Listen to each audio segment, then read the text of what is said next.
Recording. It's like, hi, this is a recording, and then You ain't say that you had beef with Blue Cheese? Okay, welcome back to Beef with Blue Cheese, episode 18, I think it is. Yep, 18. We are Episode- doing Sage Francis personal journals this week. An obscure Month. album. Fairly obscure album, Very yeah. obscure. 36,000 copies sold. That's it. Can't believe it. That's it, huh? That's it. Yeah, that's pretty obscure. That's a pretty small time. Yeah. I would say far more people have heard it because obviously of his battle rap background. A lot of people know him. But And it was released in the height of bootlegging, yeah.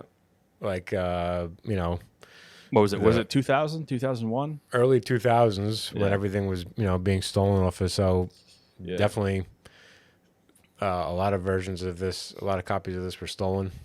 Yeah, Napster was very prevalent in 2001, Yeah. 2002. So that Huge was, at this time, yeah. Yeah, so that Mhm. was I can't say that I wasn't a big part of that, or we weren't a big Yeah, part of that. I stole. I don't Quite a think I bit. stole this album, but I No. definitely stole parts of it. Yeah.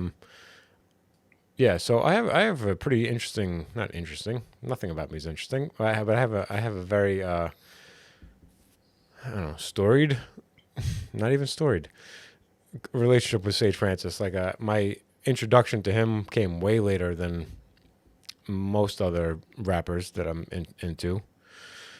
And then once I did get when it took a while for him to break through. I didn't get it for a while. It was I don't know, but once I started to understand it, I got the whole picture. Which is strange because this if you was go not- back and listen to this album, it's not really that.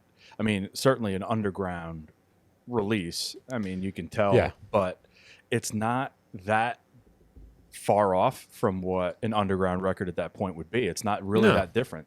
So I don't know what, because No, I'm the it's not same at way. all. At the time, I'm like, Sage Francis is a little weird, a little Yeah. different, but it's going just back very, and listening, it's not like that. Yeah, and maybe it's because we got at first it is, but then you kind of get a reference to what he is in your head, Yeah. and then you know that going into the next time you listen to it, and even if it's still a little bit weird, like it gets less weird as you have a reference for him in your head. Sure. So, next time you listen to like, okay, I kind of know what Sage Francis is going into the next listen, Mm-hmm. and then I kind of know it because he's definitely, it's really a lot of the underground rap at this time was like kind of poetry with beats, but he is the most of that. Like his stuff, like he came up in poetry. Yeah, I believe, absolutely. Yeah.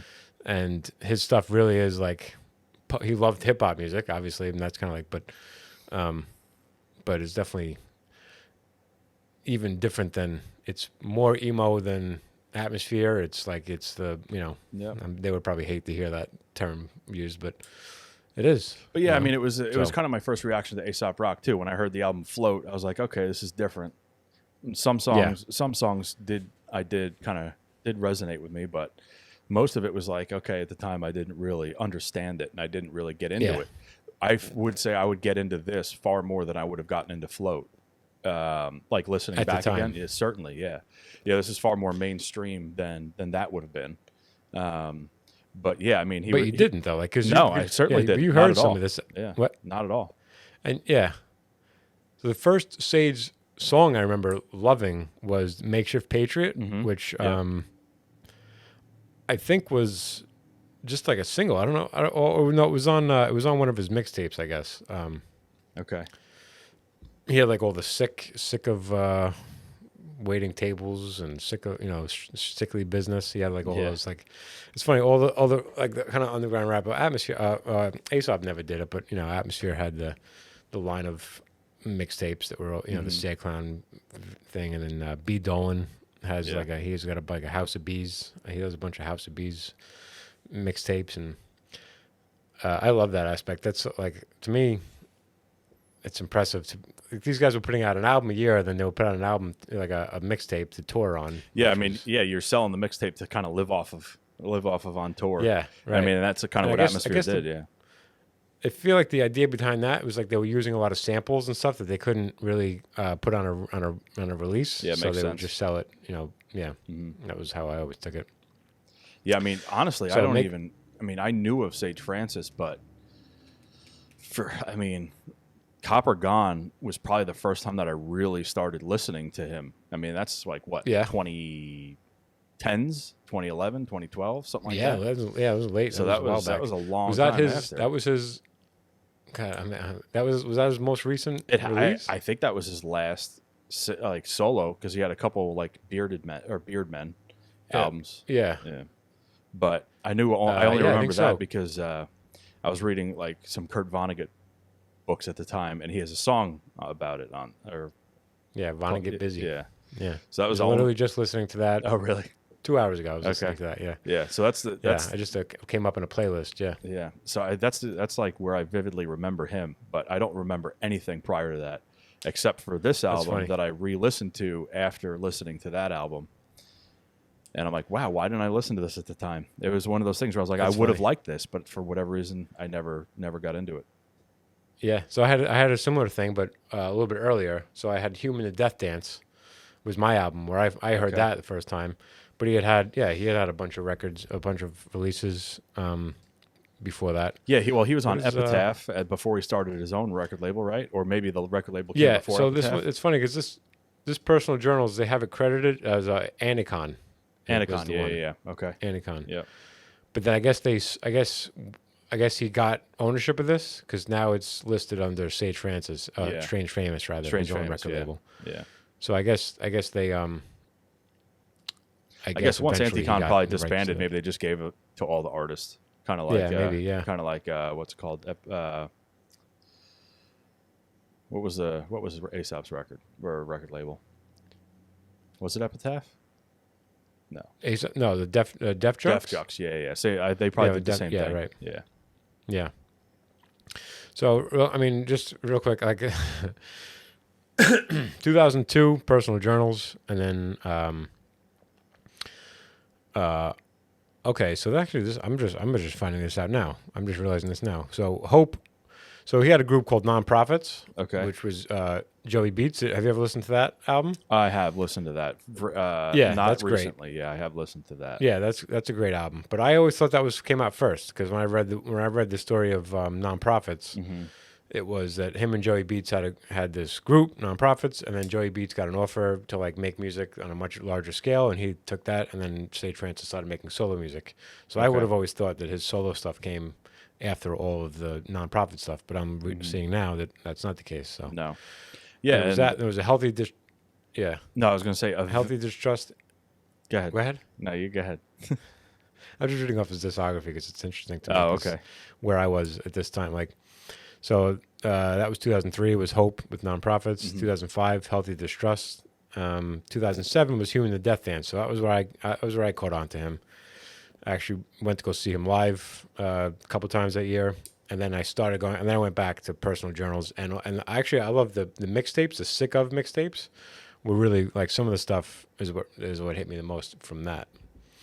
And then Life, he had Life quite a it few came of out. Those, didn't he? And then Copper Gone, 6 or 7 of those Sick of mixtapes. Sick of Waiting, Sick of Waiting was early 1999. Still Sick, You're in Trouble. That was the same album. Sick of Waiting Tables, Sick of Waging War, Sickly Business, Still Sickly Business, Sick of Wasting, Sick to Death. I don't know if I know Sick to Death. I feel like I don't know. 13. Yeah, I don't know most of those. Yeah, and I like all those. Some of them are there's weird. There's a lot of kind of just pretty inventive stuff on there, or kind of like weird stuff, some throwaway stuff, but there's some really, really good songs in there too. One of them is like live. One of them is like all live stuff, I think. Okay. Anyway, so yeah, an interesting way to get to him is because I feel like he doesn't get the due that the other guys do from that age, and not at all. I guess. Yeah, I mean, he won Scribble Jam early. I mean, he won Scribble Jam in like 2000, and he beat like Esoteric, or somebody else in another battle. I think he's got the credibility of all the rappers in that area. Just like you go to see his shows, like I've seen him live a few times now, and I've seen him at some really small venues. Like I saw Yeah. him at a small venue on Long Island that like I'm literally playing out on Wednesday. Like I'm Okay. doing stand up at a club that he is performing. I saw him perform at, and it wasn't sold out. Oh wow, And like so that's crazy to me. that was actually an Epic Beardman. It was an Epic Beardman show, Okay. but still, like it was listed as like even when he performed Epic Yeah. Beardman, it would be advertised as Sage Francis because they they want to sell tickets. They Sure. put up the biggest name. Like even when I would go see Hail Mary Mallon, it was Billboard. It was like listed as Aesop Rock with Hail Mary. They Yeah. picked the bigger name and they. But yeah, like never. I would never. You'd never see at this age. Maybe it's because he doesn't release songs as much, or I don't know. Like, and now he had a kid, and he seems like he's like. Although he posted on Instagram somewhat recently that he's been re-inspired to he just wrote and recorded a feature for somebody, Okay. and it got the juices flowing. And so I Sure. think he's working on new music, which is really I exciting. would hope so. to I see mean, what he it's would been do. 7 years. I mean, Yeah, and then a producer that he used a lot passed away. oh really? I Okay. think. that I did. Yeah, not and know. I should know this. I feel bad that I don't know because they made a big deal of it. Well, I mean, I think the DJ that did the most on the first album was DJ Mayonnaise. I don't know if that was the guy. He was a couple of them. Yeah, so I'm looking at 6'2", which I think, but I thought yeah, okay, that's what I thought. It was Alias. Okay. Alias was a producer they used a lot. I think even later on, and yeah, he passed away. Okay. So I'm sure that even Alias has some stuff on Copper Gun. Mhm. He did the setup. Yeah. So that could affect you too. Sure. A very young, very, very young Mr. Dibbs on produced, Yeah. of course, ironically enough, Kill Your Yeah. Mother. Yeah, That's and that very was even Mr. like Dibbs he just like I wonder how much he just produced it or just like mixed it. Like Yeah. he just like he just dibs it up Exactly. completely. That couldn't be more of a dibs. No, I sound mean, in on that 2002, he was song. probably like 17 years old, 16 years old. Yeah, he had a definite style. He was Mr. Yeah. Dibbs was a little complete original in that scene. Like you'd see him perform before, Yeah. Atmosphere or whatever, and he was always Yeah. Those throwing in atmosphere some heavy shows, metal stuff in there. yeah, those atmosphere shows always seemed the best to me though when he was with them. I know Ant Yeah, did go on the 'cause it was road fun with to them. mix it up, Yeah, but was, yeah, they were just yeah. so. It was just such great shows. Yeah, it was awesome. All right, do you want to get into it? Yep. Crack pipe. So it's funny because like playing the opening song, I don't have a deep connection to this opening song because I even this like if I was I was happy to do this album because I like it so much, but I probably would have picked Personal Journals because I listen to that album most and I know that album inside and out now. This one I know quite well, but it's still somewhat new to me. Like Yeah. so it's funny. Yeah, and Yeah. the one thing that I really love about this album, going back listening to it, is how like the songs flow with each other. The beat Yeah. from the previous song starts the new song almost on like the first 4 or 5 Yeah. tracks a little bit. Yeah. So, Yeah. and I like just listening to it, you just can kind of go right through them, and it just seems like it's one song. And Yeah, there's a couple times if you're not paying attention, listen to it, Yeah. you don't realize you're on a different song. yeah, like oh, this is a different song. Yeah. So I'll play the start. So get it going. You hear that all right? Yep. All the people said I wouldn't last. Don't make me laugh. Actually, you can jump ahead to like the I'd beginning give of a the actual 21 song. gunshot salute with a toy rifle that you bought me, but it won't shoot. And all is well because there's been one too many shots. The sterile robots want to talk to me about detox.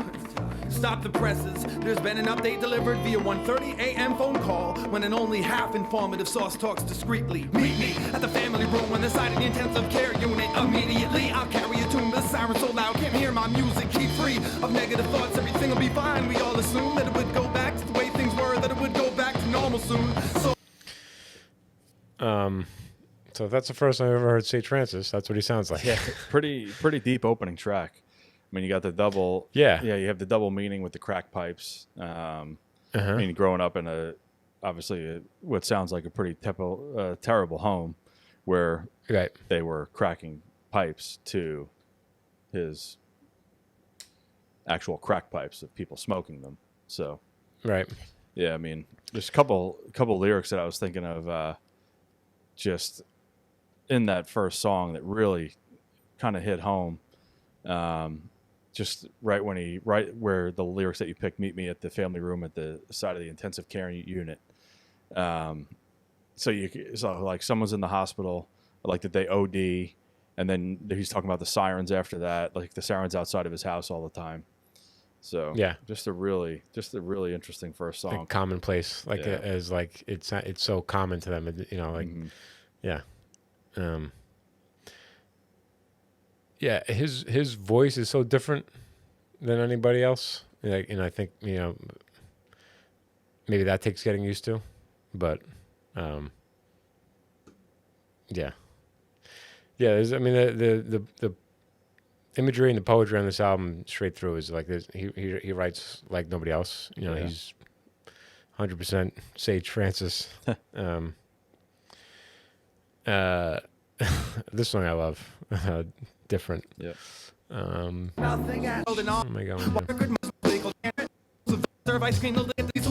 Meanwhile, both are loud and ignorant and don't know how to speak to a crowd in an intimate environment. I am different in a different way. The only thing that stays the same is change. And while people claim their states, I state my claims. I'm a quiet-natured player who outwardly hates the game. I shake what I got, which is a jingly pocket. Do my mini-market research and make noise for myself when I walk quick. I talk with authority while I question it. When I ask who am I, I'm left guessing. But if you're a poor man's version of anything, it's your self-perception.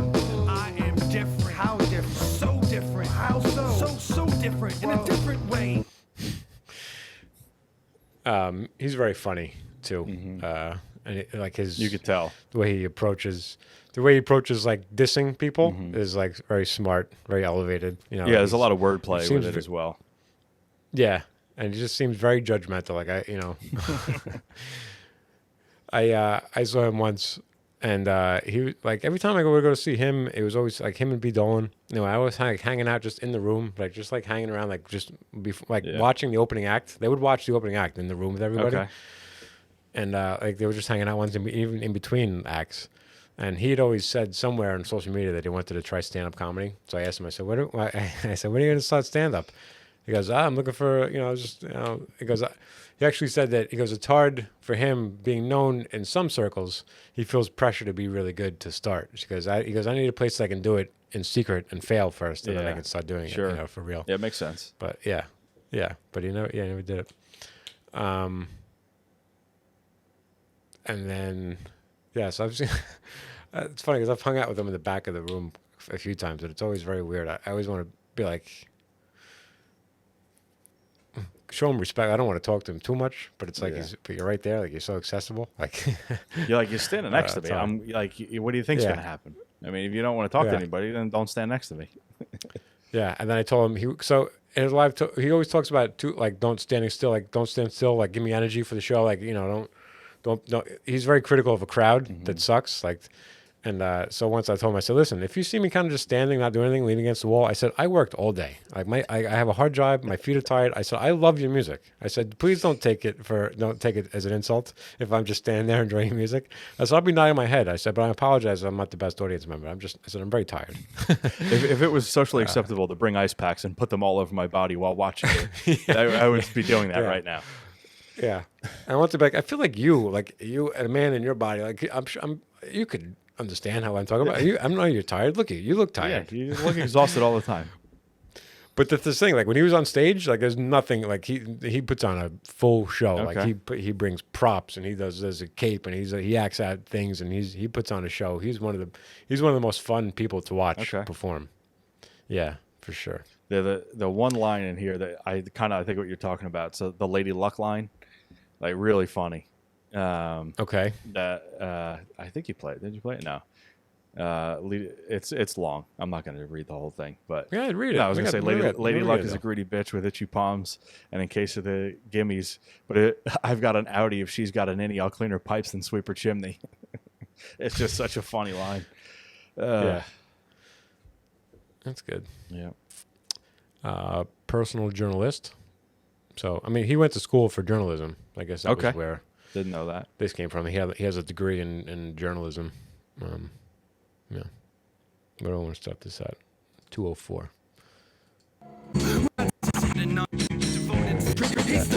The California dream sequences end quick. Couldn't find middle ground in little towns on some Midwest trip. He stood for something, fell for every trick in the book, so he stopped believing in the avant-garde and the Eden. Get off the cross. With cross, we need the wood to burn a godless heathen. Catch him red-handed only if his palms are bleeding. Stage Francis, non-profit, artificially intelligent, avant-garde angel. Dust.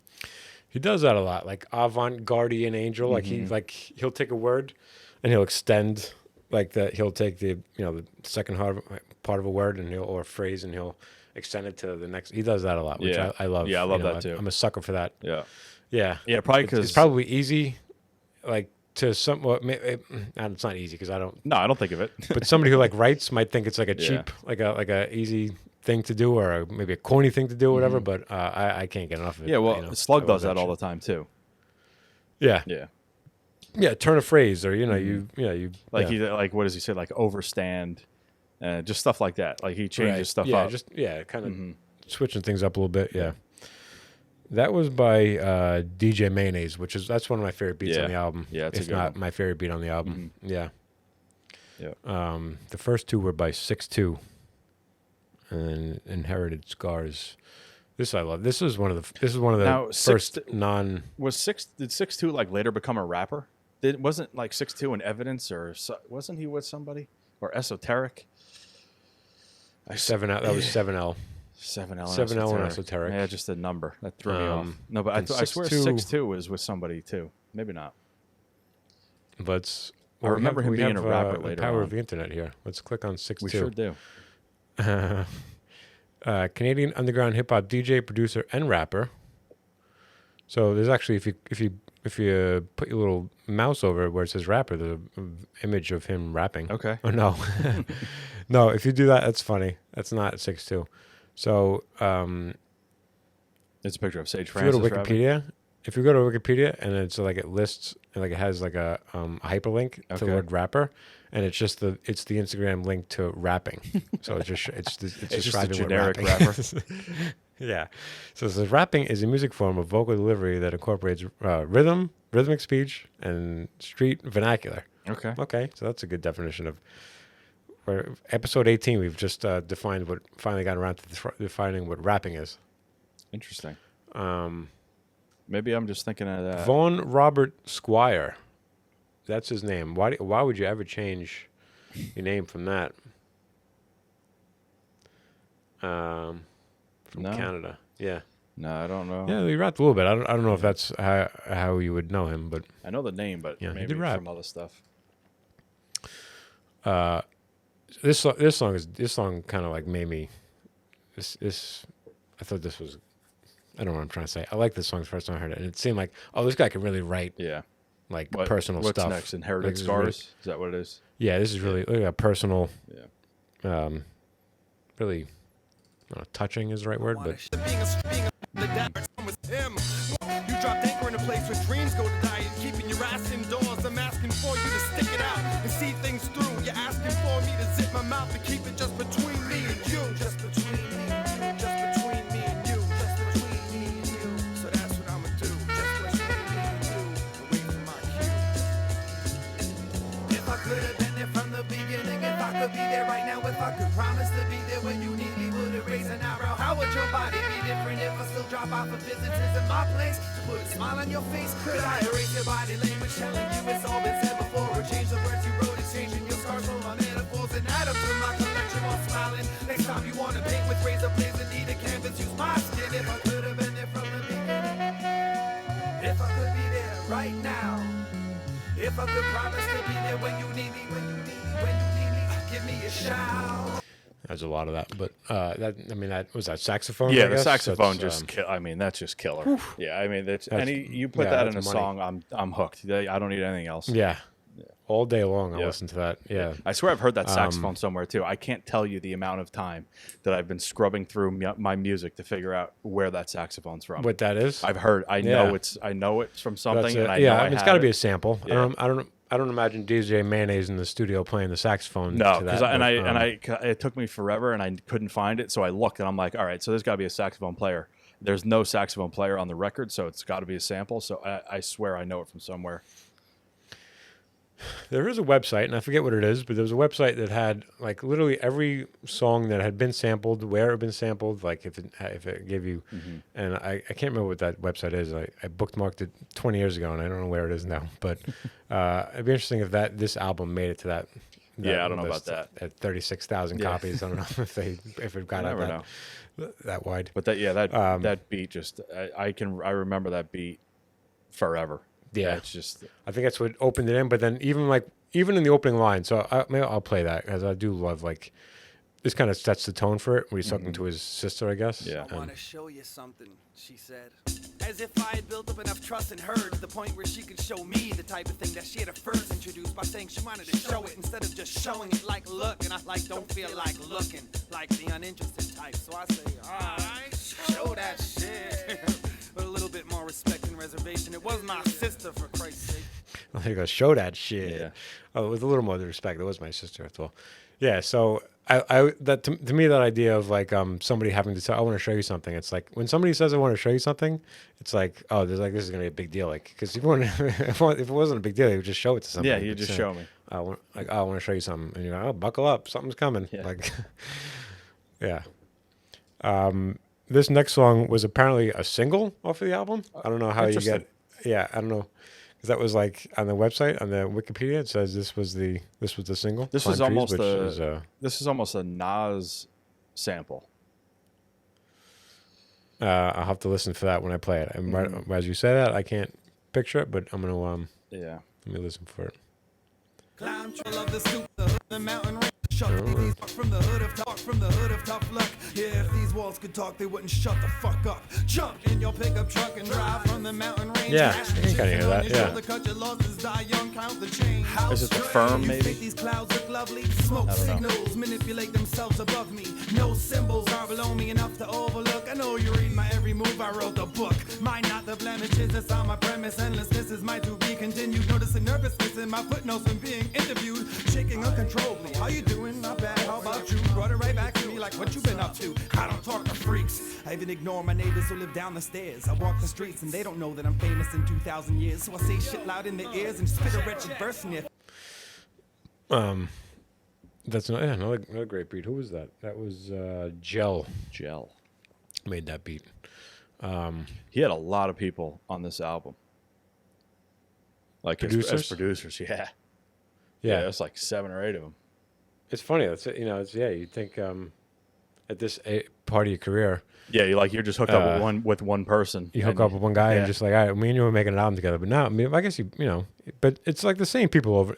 Everyone's got like 6'2" shows up a lot. Yeah, he does. And then DJ Mayo, a couple times. Yeah. And then Joey. Yeah, man, he's so good. Like he can really flow too. Like yeah, he sure can. He's like he doesn't. I think he doesn't get enough credit. I think the voice. You have to get into the voice because I think that was the holdup for me that I'm listening to it, but because it's so unusual, you don't hear rappers that sound like this. It almost like it sounds just like a regular dude's voice that you like. Normally, you have like rappers 100%. That have like that big voice and it stands out from a crowd. He could smooth. He could be anybody. I mean, it could be me. Like that's the kind of voice. 100%. That's what it is. Yeah. But it's like once it clicks for you, then it's like, all right, this is what Sage Francis sounds like, and it's just like there's no confusing him with anybody else. No. I wonder if he shows up on that list of unique words. I wonder if they put him on that list. I think he did, right? I think he was pretty far. I think he was pretty. I didn't look at it. All I saw, ahead. Yeah, I just looked at like the top couple. I know Jizz is up there, and I know Aesop is like Jizz is here, and then Aesop is like here, and those are the top 2. Yeah, and that's about. I don't know why I'm so obsessed with that list. I find that a really great point for because how smart you are. Yeah, I would say that too, but it also, I mean, it just provides like a look into just how unique some people are. I mean, you think about someone like Jizza being that far up on the list. Yeah, it makes sense because you listen to his albums, you're like, yeah, this dude's very intelligent. He kind of incorporates a lot of things. There's very little shoehorning. Like he's actually trying to tell a story. There's a reason for the song, and that's why there's so many different words. It's funny how a vocabulary can really note somebody that you find intelligent. Like if you're talking to someone and they use like just a few words that like are not everyday words, that can be all it takes. If he'd be like, oh, this guy's really smart, you know. Yeah. I need to end this But conversation. the worst of that, yeah, I remember. So I've been on both sides of that. Like I've been the guy who's talking to somebody who's used big words, but then I've talked to people who are really dumb, and I use words like. I remember I was talking to. I won't mention it. But I was talking to someone. I used the word apathetic once, and they were like, oh wow, my God, that was very apathetic. And then they actually mentioned to somebody later on, they're like, Ryan's really smart, huh? And they're like, why? Well, he uses big words. And I started to think back, and I'm like, and I remembered him making a face when I said the word apathetic, and I was like, that speaks to how dumb you are more than it speaks to how smart I am. That you were impressed by the word apathetic. Yeah. Yeah.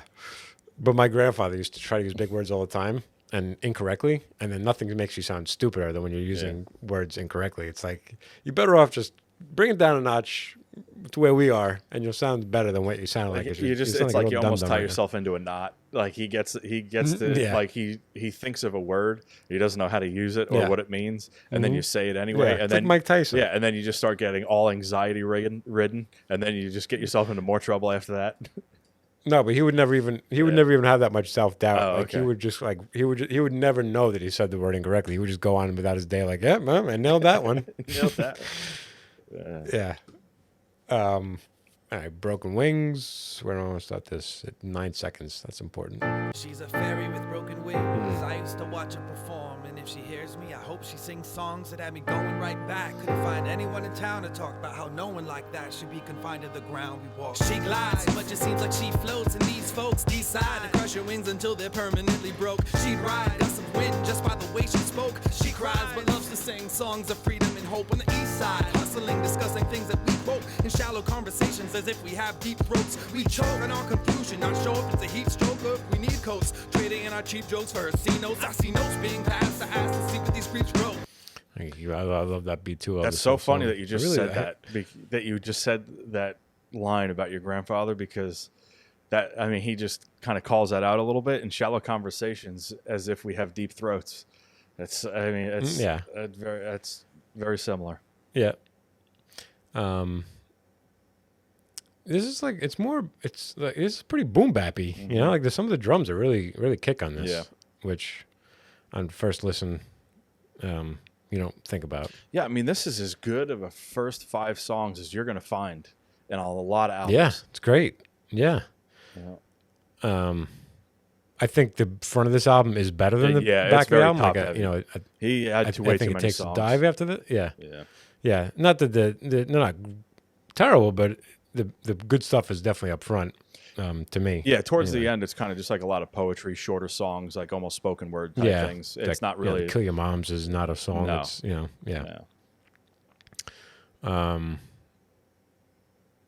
Roaming, strange, famous mullet remover.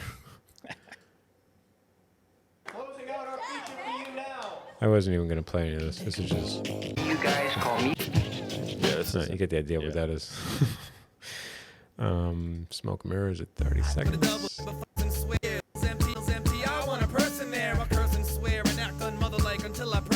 Haven't been to church in years. Right now, that's the setting. Couldn't think of a better place to cover my face and have a wedding. Subsetting how plastic my mask is getting. It's melting, releasing toxic fumes. Covered by lots of perfume. Never coming out of my closet of costumes. Cartoon versions of myself get drawn out, and after that occurs, time gets consumed. I'm in the dressing room with the caricatures. Till my head is cured. I'm heading for pedicures and manicures. Some verbal gymnastics there in that one. You really tongue twisters to other people, maybe. That was by Gel. That was the other one was Reanimator, the one that's not a song, because he's just a DJ that scratches. Used to be so into DJs who scratched. Used to be a real thing. He has so many. You can go really in depth with a lot of his lyrics on this album. I mean, he has so many. Of course. Just absolutely fantastic lines in this. Yeah, 100%. And I feel like I'm not going to do it justice, because I again, it is somewhat new to me, this album. Yeah. And I haven't listened to it nearly as much as the other albums that we've talked about a lot, but it's deep, a lot of deep stuff, and you could break this down just like you could break down a Aesop Rock album, where it's like there's a lot of metaphor and a lot of, Yeah. Yeah, I think it's a lot. Sage is maybe a little bit more straightforward. Like he speaks metaphorically, but it's a little bit easier to understand. I think. Yeah. There's not as many obscure references. No. Yeah. No. It's easier, but I'm saying like you Yeah. could. There's double meaning. And Oh, there's a lot sure. of shit like yeah, that. but in then there, it's just very. I mean, it is very poetic. I mean, you can understand kind of where his background's from just by listening to the Yeah. music and not even knowing that he was a poet before this. Right. Just by, I mean, reading the lyrics. Absolutely. This is message sent. Played at 127. But it's a whole other truth that'll leave us funny. Find me every now and falling off is easy. Getting put on takes a bit of ass kissing. I'd rather listen to myself lop on the ground than hear the sound of a mattress spring. I rap and sing, talking right, and often type with 2 fingers, the hunt and kill method. I edit 1/3 of a word per second. Your email sent in my unsent box. If you're a girl that I miss, you'll eventually get my virtual goodbye kiss. The rest are addressing my friends, and the subject line is just check this fine bitch. And the one for myself's untitled, but it's the same virus. My wrist gets slit on your shoulder blades when I lose my grip. When I hold your face, let it drip on your golden lace. Silver slip spilling all over the place. I lay my jacket over the blood puddle when we go on dates. To prove I'm a gentleman, pedaling my bike at a slower pace. The sum of the parts doesn't equal the whole, she states. Before my parents get home, I'll take time to find the fragments of our relationship. Glue back together this broken vase. Glue back together this broken vase. I always thought this was an ant beat, like not knowing it. I always thought this was an ant beat, like the flute in the background. Just another one of those things. Just another one of those instruments that gets me every time. I can listen to that music. I can listen to this song 100 times. Yeah, that's another great beat. Yeah, and also, so that's Alias. This is the guy that passed away. Yeah, I could see why he wanted to work with him a lot.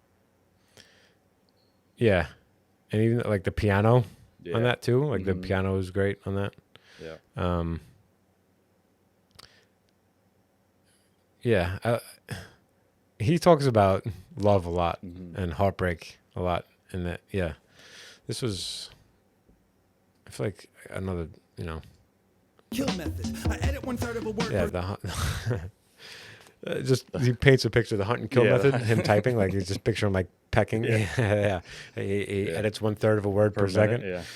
So like he doesn't say he writes 1/3. Like he fucks up so much. Like he has to he edits the word so often. Yeah. Which is terrible for a journalist.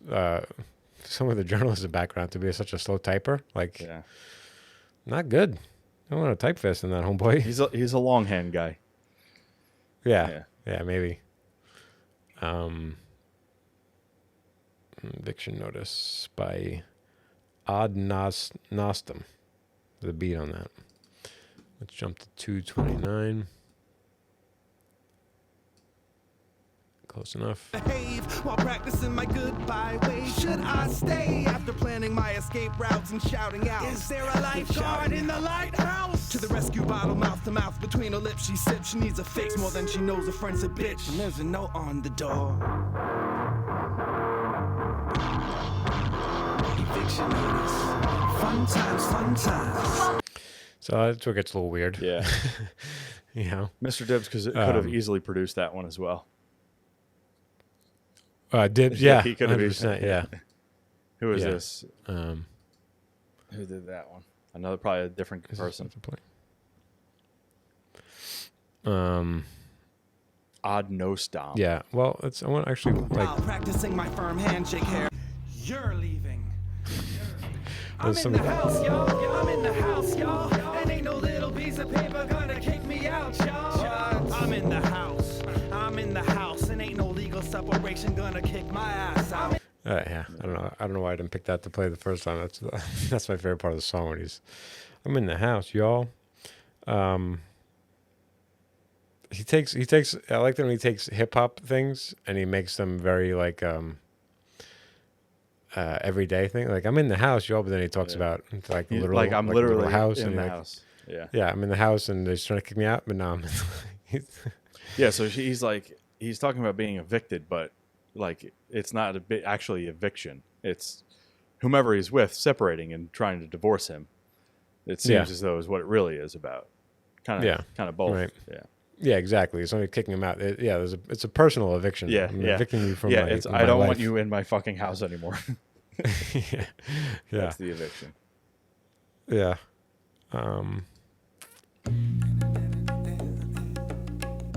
Yeah, I love this beginning of this. Never held a funeral for that big part of me that died. I need to put these thoughts to rest. I need to find a peace of mind. I need to peace my mind. I need to find a peace of mind to rest in. Need to find someone to confide in. And let the rest in. Need to start resting. Needless to say, I couldn't hide. Thinking grown men shouldn't cry.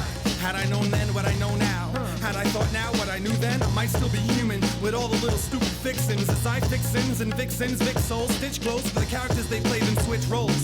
Nail me to the cross dress. The holy cloth costs less. I toss less if I still had your soft breast to rest my head on. Like that, nail me to the cross dress. Like he nailed me to the cross. The holy, cross dress. the holy puts them cloth together. costs less. Yeah. Yeah. All day. I'm there for that all day. Yeah, That silly stuff. Yeah, and I like when he really emphasizes words, like when he gets mad, like he really emphasizes certain words. Yeah, he does that well. Yeah, he does that well that throughout the really whole album. well. Throughout his whole career, he sells certain words and Yeah. he emphasizes his cadence changes for when it needs to. Yeah, he knows like which parts like really need emotion. He's very good at doing like he that. acts out some parts. Like if he's angry, he'll be like he'll get like kind of you can hear him like rapping through like gritted teeth. At times. Yeah. That's a great beat, and that is a great beat. goes to show you how good bass can be to a song. Yeah. And how simple it can be. That bass is it's almost like just two notes, like boom, boom. But the right notes, it doesn't take a lot. It like, doesn't. it's all you need. Like the whole thing about hip hop, it doesn't take a lot. If it's the right It just needs part. Yeah. It needs to go Is that together, boom, and it needs to boom? be at the right part. That's it. Like listen, like And then let the rest in. Need to start resting. all you need. Needless to say, I couldn't hide. Thinking grown men shouldn't cry. doesn't take a lot. That's it. I loves it. I said I loves it. I loves that. Yo, I loves that too. Specialist. What's this all about? We got to do one of those albums. In close, beat, yeah. While I'm breaking myself open, I pour my contents to a shelf. Pardon me, but is that me wearing my heart on my sleeve with razor sharp teeth gnawing at my wrist? How beautiful is this? The most beautifulest thing in the world is making up words when I have none else left to say to a girl. Making her curl up in a ball in the corner of my eye, taking a time out. I don't want her to cry. I don't ever want to be considered the sort of guy who says I just might break your face tonight. My love like the legs of a crack Was that a Fred Durst? Yeah. Did Fred Durst say that? I just Yeah. might. I'm the kind. And the only reason I Fred think Durst about that break. is I just watched the documentary on Woodstock '99. It's on HBO Max. It's really good. Yeah. It's really good if you haven't seen it. I heard that. Yeah, I heard Yeah. it was really good. Yeah. Yeah, and I'm like, man, thinking to myself the whole time. I'm in the house by myself, embarrassed. I'm like, I used to like Limp You Bizkit. love that. Yeah, love them. Oh, I mean, I love that obsessed. band We so much. we drove like 90 miles in the wrong direction to go see him. Yeah, cross state lines to see that band. Yeah. Um, And then, we don't live near a border. no, either. and then we look at the end of MapQuest, and it says end of destination. It says road. I'm like, Yeah. I don't think these are right. So here's a funny story about that. So I think we've talked about I that think show we before have, because I think it was yeah. also Because it was it was Red Man Method Man Red opened. Man, Method Man. So that's why we talked We about got that. there and then, right at the end of them. Yeah. So in my memory, it was always Suzanne that pulled up the maps, and she showed up with printed MapQuest, and she fucked the whole thing up. So I had actually talked to her Okay. a couple weeks ago, and we talked about that concert, and she was like, "Yeah," and she acted like I did that, and I didn't even bring it up because I'm like, "What am I going to argue with her now Yeah. about this?" Like, I'm not arguing about this Yeah. 20 years later. 20 years. I'm like, "You fucked that up." Yeah. And I just said that, I'm like, "Really? That's how you remember it?" Okay, because then I'm also thinking like maybe I did. Like memories are so It's You you know, misremember so many. Or I crazy. misremember so many things. Yeah. Yeah, no, all the time. Like, yeah. And I'm like, in my mind, 100%, she showed up with MapQuest directions. She fucked the whole thing up. But I don't know. That's the way she remembers it. Yeah. But, Usually I don't remember know. stuff like that, and I don't know who did it. I don't remember who it was. Yeah. All I remember is we're down in like Tom's River, and I'm like, where the fuck are we? And it's just, I'm like, I I, just don't think remember this is being near the mad at Meadowlands. her. Yes. Yeah. I remember being mad at her I that do night. And I'm remember like, that I wouldn't too. have been mad at her if Yeah. she didn't I do do fuck remember that. up. And then Yeah. it made it even worse that like we were almost got into a big brawl. Like I was getting pushed in, and I was like getting pushed into her. in the concert. Yeah, I was getting like Yeah. bumped into her, and then I'm getting mad at her because I like have to say something to the guys behind me because she's in front of me, Yeah. and I'm like, oh, Yeah. And then we didn't get to see Method Man That, was and Red Man. that happened to you everywhere you went. You'd always be Always. in the way everywhere. Yeah. Always, it's like they got to pick the fight with Yeah. the big guy. Yeah. Or even just like we would try to stand out of the way, and like next thing you know, we're like where the alley to the bathroom. Like how did how did we become the alleyway to the bathroom? Like, exactly. Yeah. All the time. So what else? What else was in that? Actually there was something else in that little part that I went to. Oh yeah, when he so like you said, like he changes his voice. Like even when he's like, I might just break your face tonight. Like he kind of like he changes his But his. it sure sounds like he did a Fred Durst impression, though. I mean that, like yeah, if you were to press him on before it, that, yeah, but before that he did it as well. Yeah. Skin glow, falling, calling for a safety net. The great white was that? light train me of my life, biting to my veiny neck. Wet dream, part of me, but is that me wearing my heart on my sleeve with razor sharp teeth, gnawing at my wrist? How beautiful is this? Like when he's gnawing at like my he wrist. like he starts screaming. Like he's not even rapping it. He's like gnawing at my Really wrist. How adds beautiful is emotion. this? Yeah, it really does. Yeah. And then when he says the most beautifulest thing in the world, and he says like making up, so that's a Keith Murray reference. Okay. Because like Keith Murray used to have a song like you have a song, the most beautifulest thing in the world, and like he made up a word How's for the that? song. Is that what it is? Huh? How's that? Is that the name of the song? I don't know. No, I thought it was like, well, no, maybe, yeah, maybe it is. I don't know. In my mind, it was always like it was the most beautifulest thing in the world was the name of the song, but it's probably not. Yeah. But yeah, so I like when you reference like he's so far removed from me for like that type of hip hop, and I love when he references it because it's like shows you that he knows those references and he comes from that world of loving, older rap music, which you never question these guys whether or not they love hip hop music. You don't get it. You don't start rapping in this era. You don't start rapping in the early '90s if you don't have a true love for like where rap came from. Certainly not. And then I question myself too. I'm like, why don't I like as much of that like early '90s, late '80s stuff? So I'm like, you know what? Let me put on. I listened to. I didn't listen to. I looked up DJ Mighty Mi's favorite albums of all time.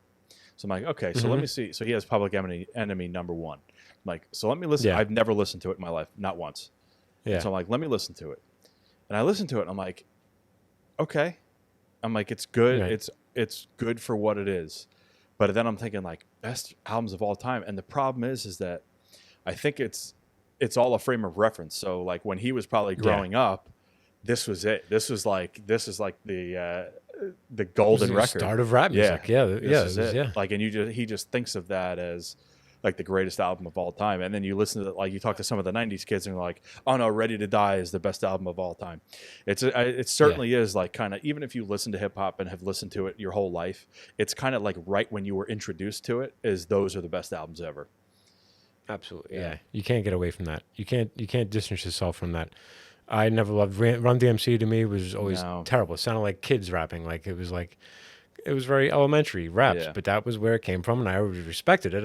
I've never once chose to listen to a Run DMC album. I couldn't do it. And Public Enemy, same thing. And NWA was better because it was like a little bit more advanced. More, and I think Public Enemy intricate. always was a little bit deeper. So I certainly understood like the whole thing with Chuck D and like what they were trying to do. And so they were a little bit deeper, I think, than everybody else. Certainly more than Run DMC, and they had a lot more to say. But I mean, Run DMC was like at the other end of that like lyric list. Like they were like okay, they used like 17 words like throughout their discography. Yeah, exactly. Yeah. Adidas shows up every every 4 words.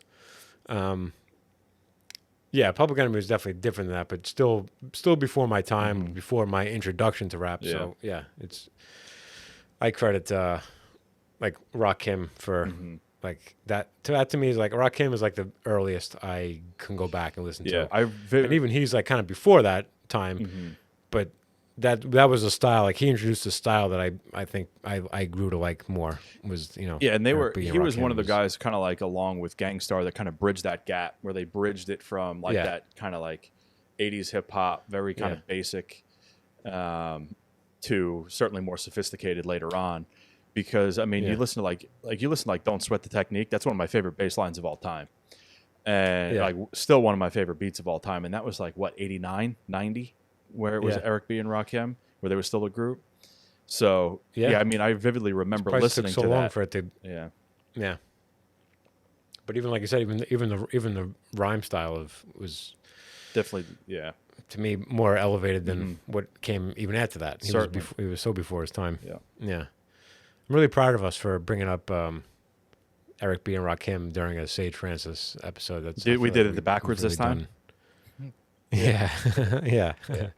Normally, yeah, we're talking about these white cultural appropriators. Yeah. We're doing a Mobb on the- Deep on album. the We're podcast. talking about Atmosphere and Yeah, Aesop. exactly. Yeah. Yeah. What song was that? That was okay. Hopeless. We're getting there. Only 17 more. What's I that? said only 17 more. Yeah. This is just spoken word, but I don't know. It's hopeless. It's hopeless. It's hopelessness. It's hopelessness holding this openness to blow a kiss. So close your lips, but don't get pissed and throw a fist at this vocalist. I'm not emotionless. In fact, I broke my wrist when I wrote the list of all those I missed. This is my poker face. I love that line I so love much. that. I'm not emotionless. In fact, I broke my wrist for all those I missed. Like, that's yeah, that's that guy. It's somebody who can put together a couple rhymes. Kill Your Mom's not going to play. That's a waste of time Yeah. to me. Black Sweatshirt. Another very short one. I want to play. The skin to the tint Yeah. of the sweatshirt. Hey, when you play with the big boys, you get hurt. I used to suck my thumb while rubbing some blankies across my cheek till my mom's denied me access to the balls for weeks. We don't speak to this day.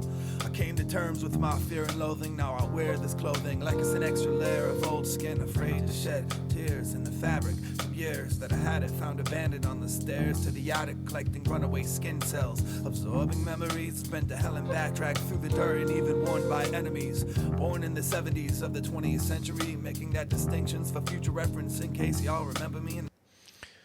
Smooth. You know, think he ran no. out? You think he like lost some juice because he was just like, he was at 100 for 10 years, like just so so many dense, like just so many rhymes, so many like Yeah. emotions that he brought up. But and, he- like all the mixtapes and albums, and Yeah. it just seems like a lot of pen to pad, just a lot of work and a But lot he of does say at one point in one of his raps, he says something about writer's block ain't never been a problem. yeah. He's said that specifically. Like writer's block has never been a problem for I him. mean, So you're that like you're means he's reading just- this, yeah. You don't think it has been, but and then he just like but it was cuts later. It was even, but it was Yeah. like later in his career. So like you Okay. talk a guy who takes years off saying writer's block is never a problem. All right, so it's an option. It's a choice for you. Yeah. To not put out these records. Yeah, so apparently. now we better get Or- 7 years of shit, Sage, because there's been Yeah. a lot of time. Yeah. Well, he also hates touring. He said he doesn't want to tour anymore, especially now that he has a kid. Yeah. He's like, he goes, I probably won't have a tour again. He goes, but I might make more music. Where does he live? And he also in New runs York? the record label. Which, Yeah. what's He that? live in New York or Rhode Island or something like that. Rhode Island. Yeah. I think he moved. I think he might have moved to Connecticut Yeah. or something like that, or whatever. Yeah. But he runs a record label. I think he does that pretty much all of his own. I don't know how active they are. I mean, like, they don't put out a ton of acts, but they definitely still sign acts, and they do, they do work, and they do merch, and so Okay. maybe he's busy running the record Yeah, business, the could be. record label. Yeah. I'd love to see what those notebooks look like, though. His notebooks. Yeah. Yeah. How much would you pay for like one of these guys? Oh, like, this notebooks, one, like one of his, yeah. like the front of the good notebook amount. just says personal journals, and it's Yeah. just got like the inside is just all notes. Yeah, and because you scratches know out there's and so just- much more yeah. in there. Yeah, Yeah. it's not recorded. I'm not much for collecting. I don't like collecting a lot of things, but like something like that. Yeah, like you were talking would about like spend a good amount of Aesop's, money like on. Aesop's Impossible Kid notebook. There's a lot of money being Yeah. involved for that.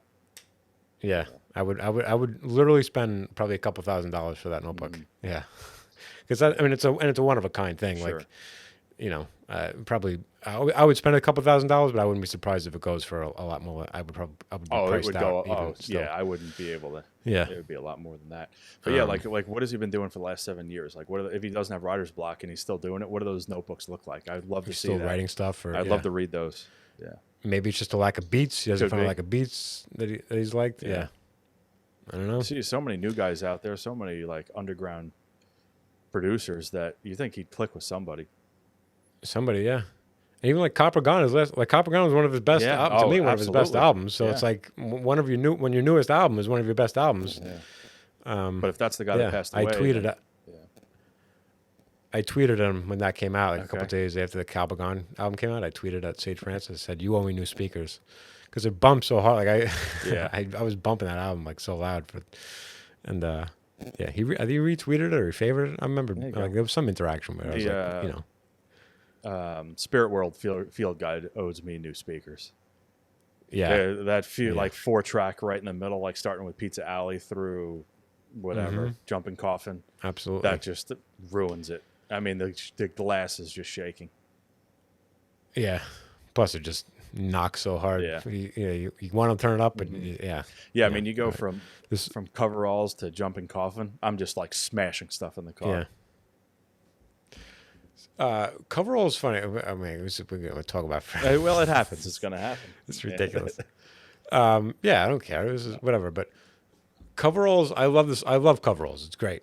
But somebody in that Aesop Rock album message Facebook group posted a video of their kids dancing to that song.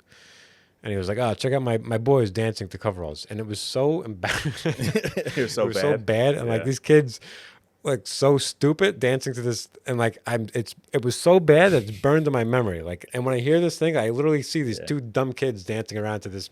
What you, I'm like, what you it have was- to, what you have to do is go watch the actual music video of it. That'll change. Yeah, it. and kind of get a new image, get new Yeah, imagery. The music to video is associated with that. just so that awkwardly beat. Aesop and fantastic that should take your mind Yeah, off of that. no, it's great. Yeah. All right, this song is "Cup of Tea." 136. I do love that. This one I song. like because this one starts off with the harmonics on the guitar.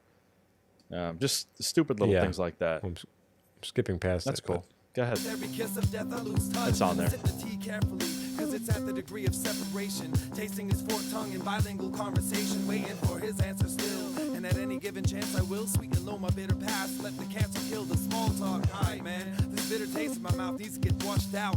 Ghosts in his house don't have anything timely to talk about. The concept is dead. There's nothing death should interrupt. I went to bed last night with one sip left in the cup. I was actually listening to the song quite a bit of times and trying to figure out what it is, who he's talking to, Yeah. who's he having a cup of tea with, and is it a The- ghost or is it a therapist or is it somebody's living, his father? Like I don't know. Like Yeah, the tried to the make lyric sense of right the at the song. end, it just makes me think about the rest of the song. So I went to bed last night with one sip left in the cup, and then I'm like, okay. So Yeah. that doesn't mean what you can't take that one at face value. There's something else there. Right. So I read through the something- lyrics. yeah, Yeah, there's a and reason I why just- he doesn't normally do that, Yeah. and last night he did, and why did he do that last Yeah. night? Yeah, is the cup of tea I mean, I just think of multiple things of what it could be. I went to bed last night with one sip left in the cup. So yeah. was it just one conversation that you didn't have that you wanted to have? Was there Right. that's what it's kind of like along the lines of where I was going. Yeah, is there something that he didn't say that he was Yeah. like that he? Yeah, it was good. I got a little chills. Just then, just thinking about that idea. Mm-hmm. That my name is Sage. I wasn't going to even play some of this, but this is just him, On the road again. Love a it. live version of Yeah. On the Road. Just and a very small lyric change. It's just like all he does is most of it's like pretty straightforward. And then And a long one last to song finish by it up. Joey Beats, Yeah. which is his other half of Nonprofits. So this was like I guess the beginning of Nonprofits. Yeah. Is this? So good, so good.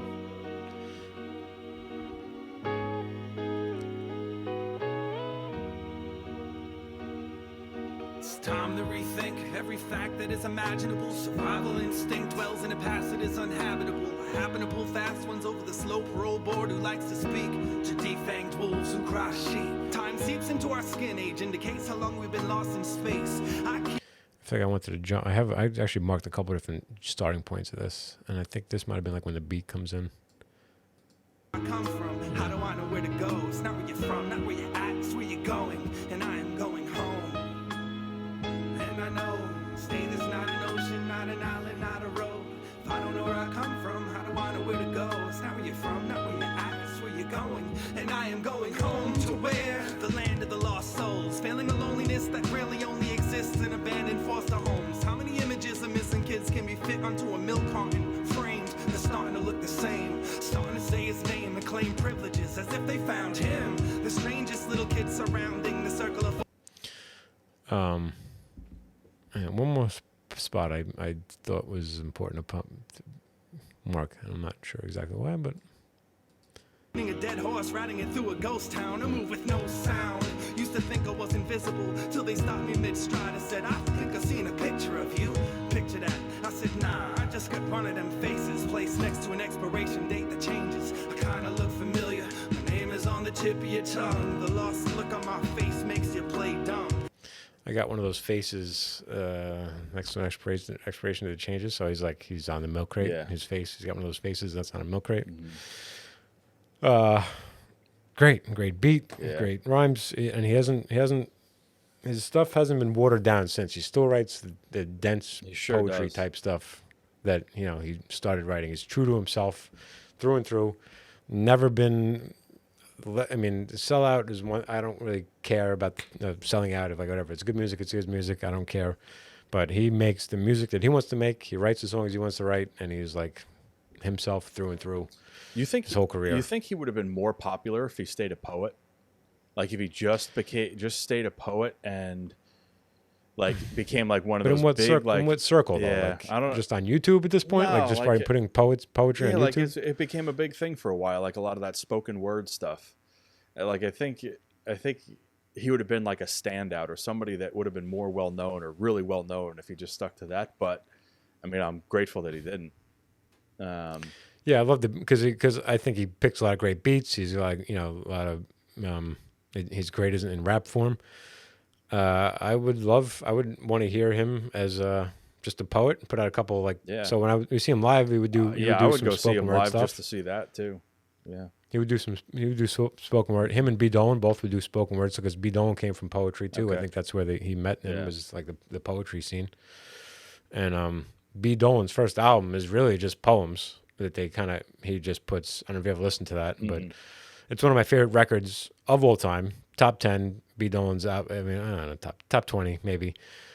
But it's almost not even a rap album. Or a music album at all. It's kind of like it's poetry that he just kind of puts some weird music underneath it to kind of make it a little bit palatable. But like he does a poem about Evel Knievel. It's like just one of my favorite tracks of all time. It's good stuff. But yeah, this was a great album. This is like a really one that I'm proud to have come across, to have grown for appreciation of. Certainly. And like confused why I didn't like it at first, but maybe I understand why I didn't like it first. And now it's like I'm like honestly impressed by anybody who heard this album for the first time and was on board immediately. It's like, okay, you were ahead of your time for just like hearing this and being on board, because there were those people, Yeah, I mean, you say that and I'm like, why didn't I like it the first time? Because I can't imagine myself not liking it the first time.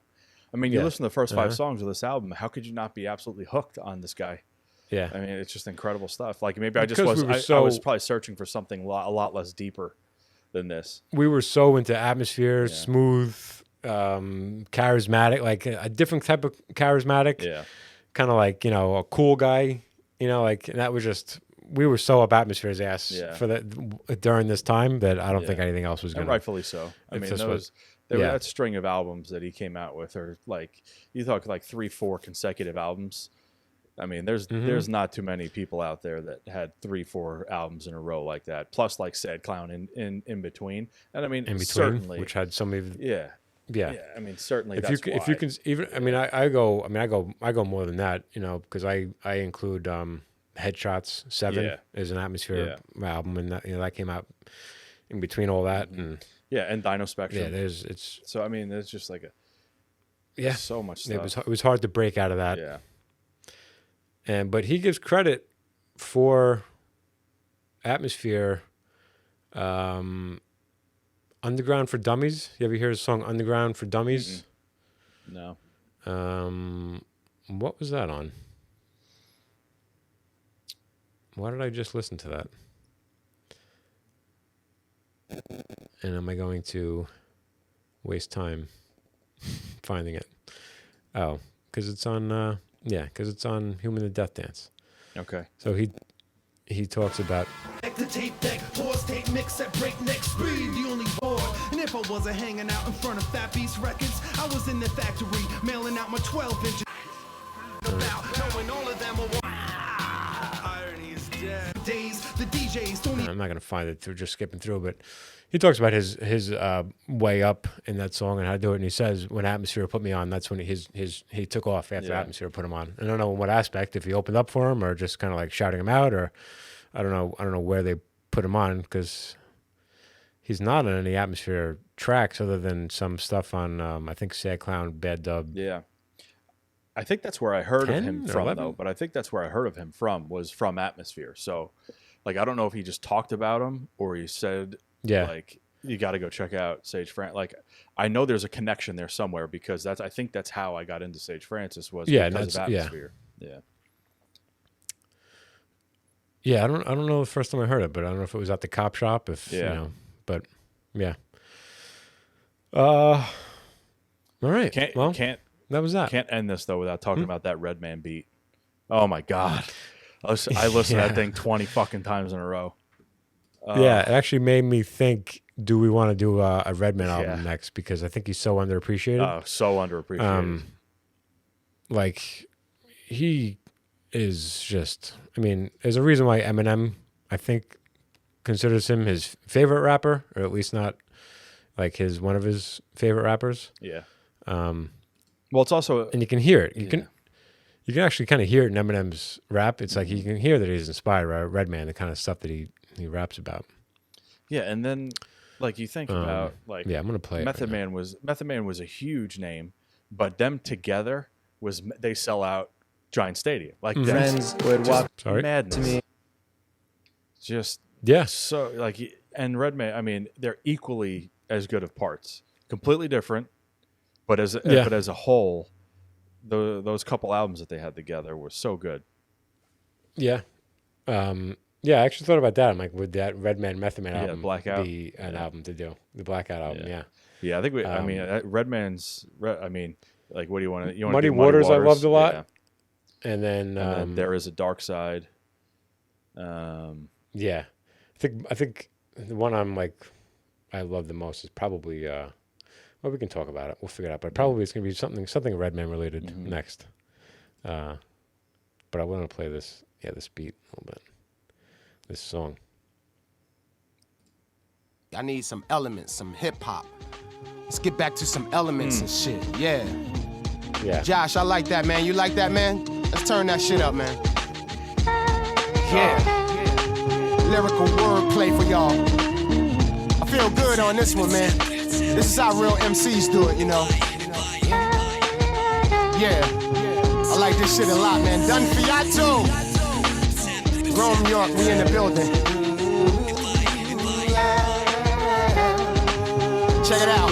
Yo, when I hit the bong, I'm Godzilla taking over Hong Kong, eating wonton with a shotgun and long johns. It's not unsung, no story here to tell. I'm just ready. I'm a student before the school bell to propel my wordplay. Thursday, boy, I bust off 3 Ks on Martin Luther King birthday. Berkeley College for $20. If I mean, that's just. I mean, I've been obsessed with this song, and it's not on Apple Music anywhere. So I have to burn this like, down did he just from sit down and YouTube. record a video one day? He's like, yeah, we got this beat. I just want to record a video because that's all, I only see the video of it.